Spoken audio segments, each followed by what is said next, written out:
Baruch Hashem. Before we start on our topic, before we start on our topic, yesterday's Parashat Vayigash, yeah? Over there, we mentioned it on Friday. We got this from the Halacha Yomit. Every Friday they do a Devar Torah for the week. I don't know if you read it. Do you read it? You didn't read it. Do you usually read it? Halacha Yomit. Daily Halacha has a little parsha sheet at the end. They email you. So he says over there like this. He says, Molo Avram heard it last Friday, we said it. He says over there, when Yoseph already couldn't do it, he wanted to tell them that I'm Yoseph. You know what he said? I'm Yosef. Is your father still alive? The Chachamim that are explaining the Torah, they're saying, what is this? What do you mean? I'm Yosef. Is your father still alive? Of course he's alive. The past, first of all, the past hour, 2 hours, all you've been arguing is the fact that what? You have to let Binyamin go. If not, our father's going to die. Please let Binyamin go. If not, our father's going to die. And this whole episode, all he asks about, how's your father? Our father's good. He's old, this and that. He goes, what kind of question is? You already know that he's alive. Yeah, you already know he's alive. What kind of question is, I'm Yosef, is your father still alive? So one of the explainers, I forgot his name, I just don't have the paper next to me. He says it's an unbelievable thing, and we mentioned it over here one time already. You know what he said? We also know that he rebuked them. Rebuke means you say something to them, why you do this, that, right? But nowhere do we see that he rebuked them. Oh, but one second. We don't see where he rebuked them, said you did bad, you did this, you did that. He says he rebuked them how? From their words, he rebuked them. How is that? What were they saying? Please let Binyamin go. If he doesn't go, our father's going to die. And it's going to be tough on him. And we cannot take us. Don't let him go. When he said, I'm Yosef, is your father still alive? He said, wait a second. How come you didn't think about this when you threw me in the pit and you sold me? I don't understand. What? You didn't think about this? My father's going to die. You knew he was you knew that I was a special. He didn't say this to them. He went like this, right? Yeah. From like around there, I says, you knew I was special to him. And that he had an endearment towards me because I was the youngest one at that time. Yeah?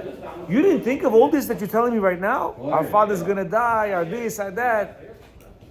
That's why he said, I'm Yosef. Is your father still alive?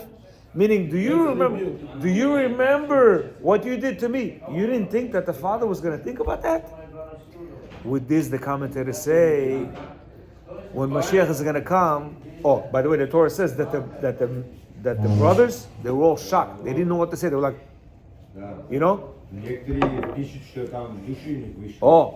very good. So it says that when Mashiach is going to come and we're going to stand in judgment, you know what Hashem is going to do? Each one of our capabilities, He's going to use against us on why we didn't serve Hashem. Which means, just like them, He got them on their own word. They're the ones who said, our father's going to die, Binyamin, if doesn't come, please take us, don't take him, we'll all be slaves, leave him go. You are a dentist, you're a realtor, you're this, you're that, you're that. Tomorrow you're going to come to Hashem, John, I had no capabilities. I didn't know how to learn Torah. He says, oh no? 7 years in dental school, undergraduate school, and this and that. You did. Yeah? To be a building owner here and there and that you did. Contracts. No, but you don't understand the point. The point is that we cannot come to Hashem and say, Hashem, I had no capabilities. He's going to say, no capabilities. 1 second, come here, Jima. We said it, I was sitting over there. He's going to sit you down and he's going to show you the video of how you are big boss. You know how to make deals. You know how to make closings. You know how to build things. You know how to drive nice cars. You know all the things, right? He also says like this. He goes, a person is going on vacation. He spent $5,000-$10,000 on vacation. He sees a poor guy. Please, tzedakah. He doesn't even look at him. And if he looks at him, what does he do? He gives him $1. Yeah? Meanwhile, on vacation, he spends $10,000, $15,000 for what? Wasted. He's going to say, my friend, my poor guy that I put there in front of you, I didn't do it on, by accident. It was on purpose. So that you can have a little rahmanut and say, listen, I'm going to go right now spend 15 grand on a vacation, which is going to be what? Max 10 days? I'm giving this guy $1.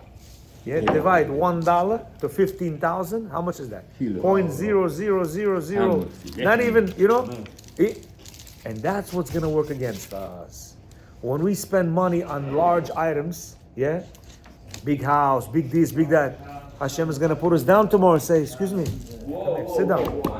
Who gave you this money? I don't understand. I gave you this money. What? I gave you this money so you can drive a $350,000 car? So you can buy yourself a $5 million home? So you can pay $80,000 worth of taxes? I gave you that money and you did that? Friday we said, if a person is a multi-millionaire, he's making 10 million and he's giving $1 million to $2 million on charity, okay, Hashem has nothing to tell him. Why? He's doing at least the minimum.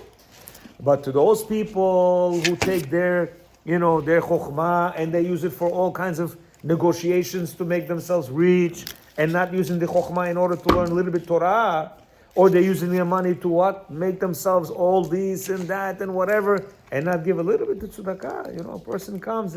By the way, nobody's an accident. Every tzedakah case is a test.